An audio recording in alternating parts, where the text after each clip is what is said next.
You are listening to All Burgundy and Gold Everything, powered by the Urban Sports Scene and Fox Sports Radio 96.9 FM and 1340 AM.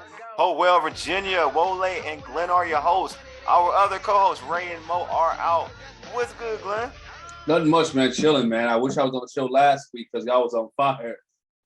But I'm here this week and I'm ready to talk Washington Commanders football, man. Exactly, man. Look, it's like you can call this like a part two-ish type of thing about the schedule. So you'll still be in the vibe of the schedule talk.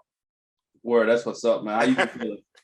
Hey, subscribe to our podcast on Spotify, Stitcher, iTunes, and Google Podcasts. Just search All Burgundy and Gold Everything. Also, tweet us at Errrything and hit us up on IG at ABGE_everything. And like our All Burgundy and Gold Everything Facebook page as well. Make sure you subscribe to our All Burgundy and Gold Everything on YouTube channel. We try and make it grow and populate, so make sure you do that. All right, man. I mentioned the schedule. Glenn missed our scheduled conversation last week with Candy and Donna, but we're gonna have a part two-ish type of thing. The theme for this, Glenn, is going to be for the first quarter of the season. Which unit do you expect to stand out? You know what I mean? You see the schedule, those first four games. Who do you think in those first four games, which unit's gonna ball out, the offense or defense? It's gonna be defense. Okay. Defense is gonna ball out because defense is always ahead of the offense. Mm-hmm. When you're dealing with a football team, or you're dealing with a football team, high school, college, or even on the pro level, the defense is always gonna be ahead of the offense because so many moving pieces, many plays. Defensively, you can substitute, you can bring guys in, but get outside of the X's and O's in the playbooks real quick because this unit right here, the front four, I think can dominate the first four games. Okay. I think the front four can dominate, and plus these guys have been playing together longer than the offense, right? Yeah. Longer than the offense. The offense has different pieces they need to put in. The offense has to put in, you got a new quarterback, got a couple new receivers. We got plenty of people that was hurt, right? They're just now coming back on the offensive side of the football. And so guys that you want to get into the scheme, you got a rookie wide receiver that you want to get established, right? So I just think the defensive side of the ball will be that much ahead of the offense just for those reasons right there alone. And you have guys, hopefully, like Chase Young and those who didn't finish the season who come back a little bit hungrier. Yeah. And they want to be able to ball out because, truth be told, I'm like you with Scott Turner with Chase Young. Chase Young needs to perform this year for the Washington Commanders. We've seen that it really is Jonathan Allen's defense. Of course, Chase Young get off the limelight because Jonathan Allen's not that flashy. Yeah, he's always been the leader of the defense. But if you look at the first four games of the season, they have the Jaguars at home. Mm-hmm. So you would think, this is the second-year quarterback. He struggled last season.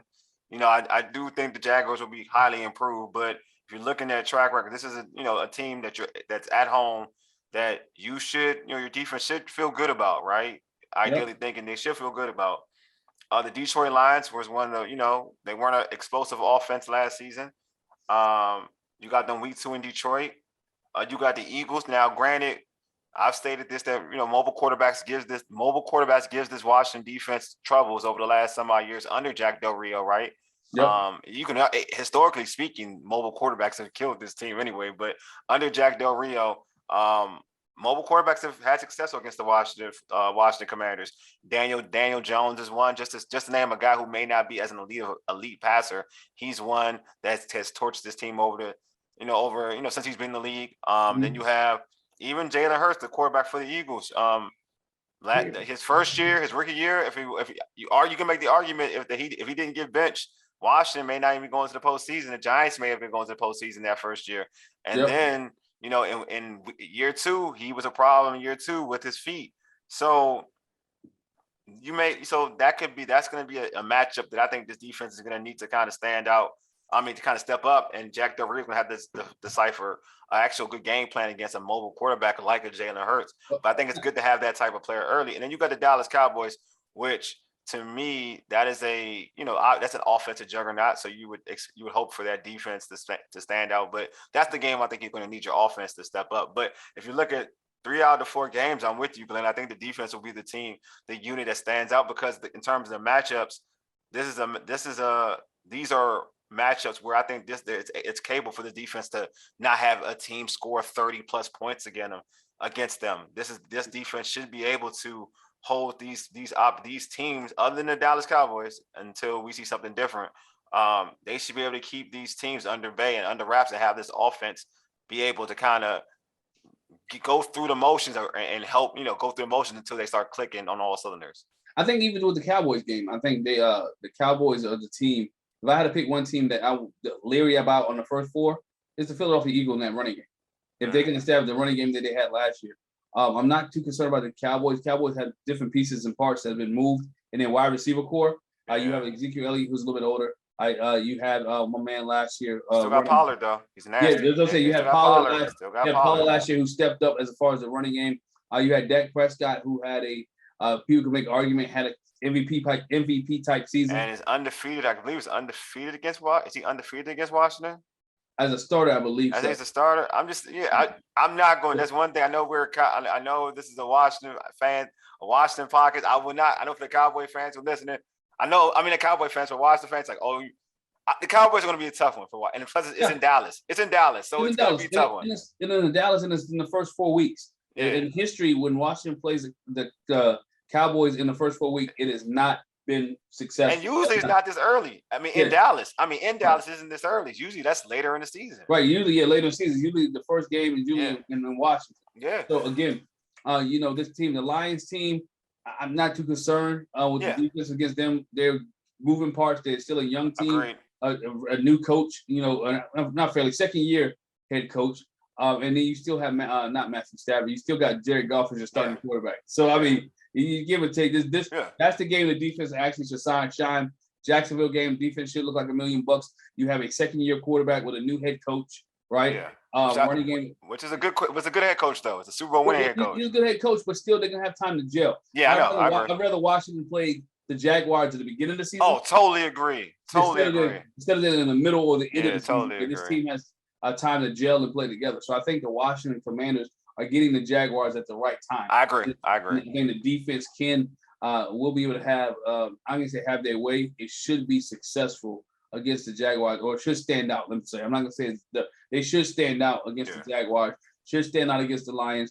It will be a offense needs to raise their game up, and even in both the first two, but really when it comes to divisional games, you need to put points on the board. Yeah.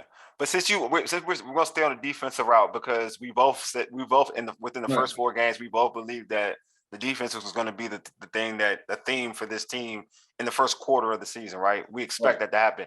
So for that to happen, I know you mentioned Chase Young and he should step up. That's I agree with you. You heard the show last week. It's time to balls. Now there's no more talking. But for you, who do you really expect to show out within those first 4 games for the defense? Jonathan Allen. I really think coming off a Pro Bowl season, right? He was a Pro Bowler last year. Yeah. I really expect him to show out and show up, and even more so this year. Deron Payne is another one that I think is definitely show out because of contract. Contract. Yeah. So motivation. We're paying. You're getting paid, right? And it should be motivation to enhance. I think the last time we really saw Deron Payne and Jonathan Allen, they were fighting each other on the sideline, right? Yeah, they look good now. They're good. I've seen pictures. They're good now. They're good. I think it was.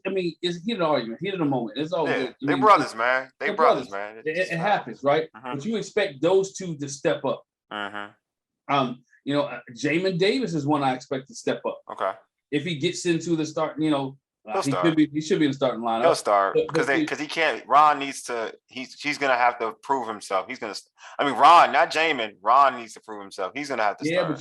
But some of the young linebackers that they drafted, even some restricted free agents, I can see some of the young linebackers coming up and not fighting for that job. Because let's be honest, the linebacker job is open. They're gonna give middle linebacker to Holcomb. They want to do it. They just try to play it off. That's what they want to do. I can tell already what they want to do. Well, he's a good tackler. They act as if they were trying to look. They weren't actively looking. They wanted to move dude into middle linebacker. Yeah. I think they want Jamin outside for the speed. They want a faster defense. So Jamin's gonna be outside. And then they're not really concerned about the other linebacker position because they're gonna be playing that Buffalo nickel. They're looking for that Buffalo nickel situation. Yeah. So they have a plan. I mean, do I like the plan? No, but they still need a Buffalo nickel that plays the role like a Landon Collins, and that's they need that type of player. But They haven't identified who that player is yet. So why don't you just bring Landon Collins back? yeah, I mean, you already got the kid from was it Forrest? Yeah, Forrest, right? Yeah. Like Forrest, like he went to Cincinnati, right? Yeah. Yeah. So they like that kid, but he's a special teamer, but you don't know. Then they get the kid, the safety they got from the safety, I forgot where he came from. Is Nelson? I think Nelson? so. Yeah. Well, I'm losing track of him. But yeah, he's a player that this team likes, but I think he's more to me he's more of a special teamer too. But for me, my picks of the players who are going to stand out, I think it's going to be Cam Curl, because now there's no playing around with Cam Curl. There ain't no joking around. There ain't no, oh, we got to fit in Landon Collins. This is his position. He's going to play that safety position throughout the whole year. There's no playing with him. He's not have to worry about this, that, the other. He's a mainstay. He's a guy that I expect to show out. I would pick him with Jonathan Allen, but I'm not going to copy yours. I think those are good. That's a good one. I'm going to go Montez Sweat. I think there's a lot on the table for Montez Sweat. Okay. There's everybody's talking about how there's some chatter like, oh, they could trade Montez Sweat to get a quarterback and this, that, and the other. And if I'm a competitor, I think if I'm Montez Sweat and I think of him as a competitor, I'm listening to that chirp and I'm like, okay, y'all, this fan base, y'all think I'm just, I'm just good. I'm gonna show you I'm great. I'm gonna show you I'm the best defensive end on this squad. I've said this before. He is the best defensive end on this squad. There is no argument. Oh, yeah. But if you all, but I'm sure he hears the chatter that, oh, let's trade Montez. I mean, you can be boys with Chase, and nothing wrong with that. But there's always friendly competition when people deem one person more valuable than you. You know what I mean? You're not hating on them, but you're like on your back of your mind, you like, I'm just as good. And I'm young too. You know what I'm saying? Yes. So I think that's a player that I expect to stand. I think he's gonna be hard to block in those first 4 games. I tell you another player who needs to step up in those first 4 games. And I would love to see him rise to the top. I think he's been average since he's been back in Washington. That's Kendall Fuller. Oh, he's been bad. But that's, I won't say bad. That's because they were trying. Well, I say they were. He's weird. What I mean by that, he's been weird. He was good that first initial year coming back. Yeah. But this last year, he struggled. He was bad for most of the year last year. He struggled. He's struggling tackling. He's struggling. Yeah, and it's wild because he's been known to be good in nickel, but he was bad in nickel, but he's better outside. And he was bad reading the football too. Driving on the football, he missed a couple picks. He missed some things where in Cincinnati, when he was in Kansas City, that was something he lived on. Yeah. That's something he thrived on. He was good at that when he was here the first time. That year before he left, he was good at that. Before the trade, he was good. And you could look at age. I don't know if age is starting to creep in, because it did creep. Like he all of a sudden last year, it was what he was good at. He just wasn't good at it anymore. So it was kind of weird. Last year was weird for me with him. It was really weird because he was better outside. He's literally better outside than he was as nickel, and he's always been a predominantly really good nickel corner. I like the guy. I mean, he's been around the ball a lot, but last year was a down year. Yes, Kendall Fuller to get the money that he got. Yes, agreed. Get the money he got to come back to Washington to be that guy, right? I agree. But looking on the schedule, you said week four, and you talked about how like it's the Cowboys. It's a big game. Like it's the Cowboys in Dallas. So you said that you're not worried about the Cowboys in terms of this defense seeing the Cowboys. Why is that? I'm interested in that. I'm gonna tell you why, because they've always played Dallas tough, right? Predominantly tough. Other than that game in Dallas. Yeah, other than that game in Dallas, it's terrible. But if you go back a couple years ago, I think it was the Thanksgiving Day game. Yeah. When everybody was healthy, whose defense showed what they could do. I know someone saying that team didn't have Dak Prescott. Yeah, they didn't though, bro. They didn't have that. I understand they didn't have Dak Prescott, but they had everything else, right? They also didn't have that linebacker that gave us fits last year too. Yeah, they didn't have Mike. But again, we're talking about the defensive side of the ball. He doesn't play offense. Yeah, right? okay, well, you're right, bro. I'm with you. Go ahead, bro. Yeah, you're right. I'm with you. I'm with you. Right. I see your point. You know what? You're making a good point though. Yeah. So we want the defensively to be able to keep Dak in check, which we can be. If you can stop, if the front four can do what they can do, is stop the running game. Yeah. Dak doesn't have you have CeeDee Lamb, right? You know what? They don't have to. They're missing what? Mari Cooper. Yeah. You know what? You about to sway me. I'm missing Amari Cooper. Though. I'm let you finish. Yeah, Amari Cooper is gone. Look. If you go back to the games, who was killing Amari Cooper? Amari Cooper, right? and guess who's not Amari, right? And who's not there? Amari Cooper. Amari Cooper. So again, so they have to find some other weapons in order to beat the Washington football team. The Commanders. Yeah. In Dallas, and they have to develop that receiver, and that's what it is. They have to develop somebody else. Washington has been able to shut down CeeDee Lamb, has been able to shut down the Cowboys running game, and it has to be somebody else. And Amari Cooper has been a Washington killer for the last couple of years. I agree. That was like, you know what? You almost swayed me because Amari Cooper, predominantly Washington has done pretty well against Zeke. And like you said, Zeke hasn't been the same. As like if we're going off of what we've seen the last couple of years, Zeke hasn't been that let me feed me type dude. Yeah. In a minute. But then you look at Amari Cooper, you're right. Amari Cooper has been like it. He's been it. Amari has been it for this, like for Dallas, for Washington. Like he's run after catch touchdowns, all types of bomb touchdowns. And I know a lot of Cowboy fans, they act like, oh man, they don't think that Amari was a big loss. I know as a Washington fan, losing Amari is huge for Washington. Huge. It's like now you don't have to see three dominant receivers, like three, not dominant, but three top tier wide receivers. You're seeing two.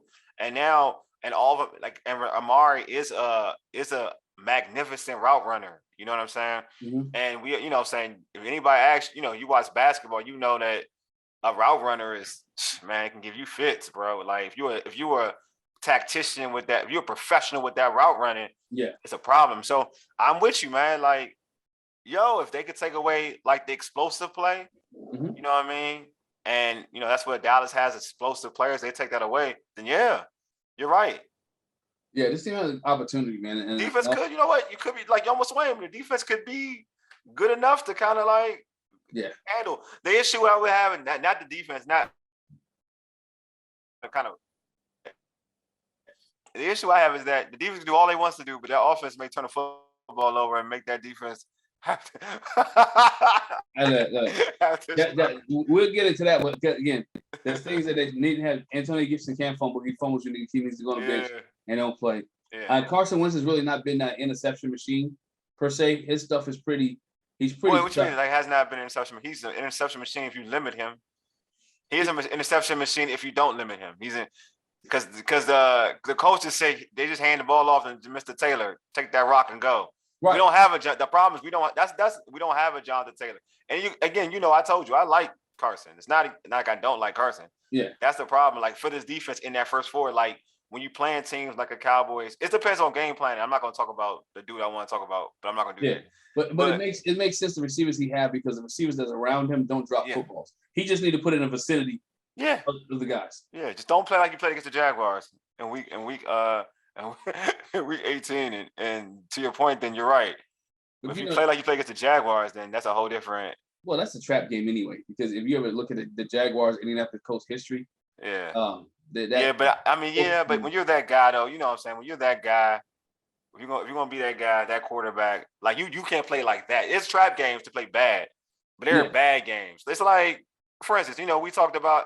Like when Kirk Cousins were here and the Washington made the playoffs, I want to say what year that I'll forget what year that was. Yeah. The Giants had benched everybody, and Kirk Cousins was struggling against a bad second string defense. You know what I mean? Like, if you're supposed to be if you're that quarterback, I'm not saying you like the best. You pay Manning, but if you're supposed to be a top tier quarterback, you don't struggle against that team. Fluke things can happen. Don't get it wrong. Like fluke things within a whole team can happen.